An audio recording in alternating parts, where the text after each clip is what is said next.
Hi అండి, అందరికీ నమస్కారం. ఈరోజు ఎంతో రుచికరమైన మా పంకజం పిన్ని చేసే మటన్ దాల్చా చూద్దాం పదండి. ఏమేమి కావాలో చూసుకుందాం. ఉల్లిపాయ, టమాటా, పచ్చిమిరకాయ మంచిగా పొడుగ్గా కొంచెం లావుగా ఉల్లిపాయ కట్ చేసుకొని పెట్టుకోవాలి. టమాటా కొంచెం సన్నగా కట్ చేసి పెట్టుకోవాలి.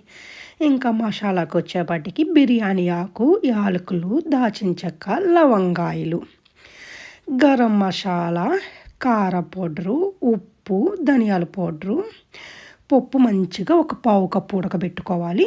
చింతపండు రసం, మంచిగా క్లీన్ చేసి పెట్టుకున్న మటన్కి ఇవన్నీ మసాలాలన్నీ పట్టించి ఒక బాండీలో కొంచెం తగినంత ఆయిల్ వేసుకొని, ఆయిల్ కొంచెం మంచిగా వేడెక్కిన తర్వాత ఈ దాచిన చెక్క, ఈ బిర్యానీ ఆకు, యాలకులు, లవంగాయలు వేసుకోవాలి. కొంచెం అట్లా అది వేగిన తర్వాత ఒక స్పూను అల్లం వెల్లుల్లి పేస్ట్ వేసుకొని మంచిగా దాన్ని కూడా తిప్పుకోవాలి. అది పచ్చివాసన పోయేదాకా. ఈ మటన్ దాల్చా ఉండిద్దండి అన్నంలోకి, అసలు బంగారు రైస్లోకి భలే ఉండిద్దండి.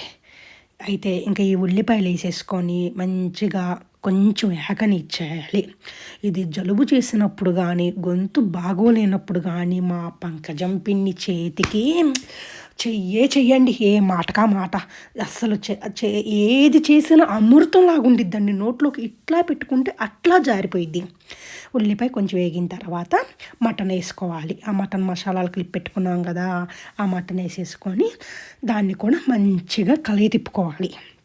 మంచిగా తిప్పుకొని కొంచెం ఒక 5 minutes మంచిగా మగ్గనిచ్చుకున్న తర్వాత ఇది కొంచెం గ్రేవీ లాగా ఉంటుందండి. కొంచెం రసం లాగా ఉండిద్ది. ఎందుకంటే మటన్ దాల్చానే కదా, అందుకు. దీంట్లో ఒక గ్లాస్ వాటర్ పోసుకుందాము. ఒక గ్లాస్ వాటర్ పోసుకొని ఇంకొక 5 minutes బాగా ఉడకనిచ్చుకున్న తర్వాత మనం ఆల్రెడీ టమాటా ముక్కలు కట్ చేసి పెట్టుకున్నాం కదా, ఆ టమాటా ముక్కలు, అలాగనే ఆ పచ్చిమిరకాయలు, ఆ 2 పచ్చిమిరకాయలు కూడా వేసుకున్నాం కదా, ఆ పచ్చిమిరకాయలు కూడా వేసేసుకొని మంచిగా దీన్ని కూడా మంచిగా తిప్పుకున్న తర్వాత కొంచెంసేపు ఒక 5 నిమిషాలు ఉడకనిద్దాం.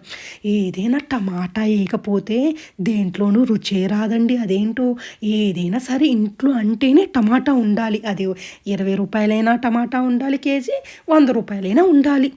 అంత మనకి టమాటా లేని పని జరగదు. అయితే దీని మీద మూత పెట్టుకొని ఒక 10 minutes అట్లా ఉడకనిచ్చిన తర్వాత మీడియం ఫ్లేమ్లోనే పెట్టుకోవాలండో, మళ్ళీ మాడిపోతే ఇబ్బంది. కాబట్టి మంచిగా ఆవిరి వచ్చిన తర్వాత ఒక పావు కప్పు అంత పప్పు మంచిగా వేసుకొని దాంట్లో ఆల్రెడీ మనం చింతపండు రసం కూడా పెట్టుకున్నాం కదా, ఆ చింతపండు రసం కూడా మనకి దీంట్లో కొంచెం తగినంత, ఎక్కువ కాకుండా తగినంత పోసుకోవాలి. ఈ పప్పు వేసుకున్నాం కాబట్టి తిప్పుకున్న తర్వాత ఈ చింతపండు రసం కూడా మనకి ఎంత కావాలంటే అంత. ఇది పుల్లగా కారంగా అట్లా గొంతులో దిగుతుంటే సుమా అస్సలు చెప్పక్కర్లేదండి. దేంట్లోకైనా బాగుండిద్దని చెప్తున్నాను కదా, అబ్బబ్బబ్బబ్బలాగుండిద్ది. ఇంకొక 2 గ్లాస్ కూడా వాటర్ పోసుకున్నాము. అయితే ఈ పక్కన చిన్న బాండీలో ఆయిల్ వేసుకొని కొంచెం జీలకర్ర వేసుకొని కరివేపాకు కూడా వేసుకొని బాగా యాగనిచ్చుకోవాలండి.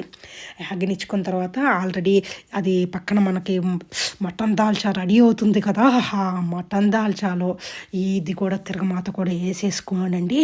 బాగా తిప్పుకొని ఇంకా సన్నగా లేత కొత్తిమీర ఉండిద్ది కదా, ఆ లేత కొత్తిమీరని సన్నగా కట్ చేసుకొని దింపేసుకున్న తర్వాత చిన్న బౌల్లోకి తీసుకోనండి. ఇది అన్నంలోకి కానీ ఇంకా మనకి ఇష్టం, మీరు డైరెక్ట్గా తాగుతానన్నా కానీ ఇది అద్భుత సూపర్ అండి. బాయ్ అండి, ఉంటానండి.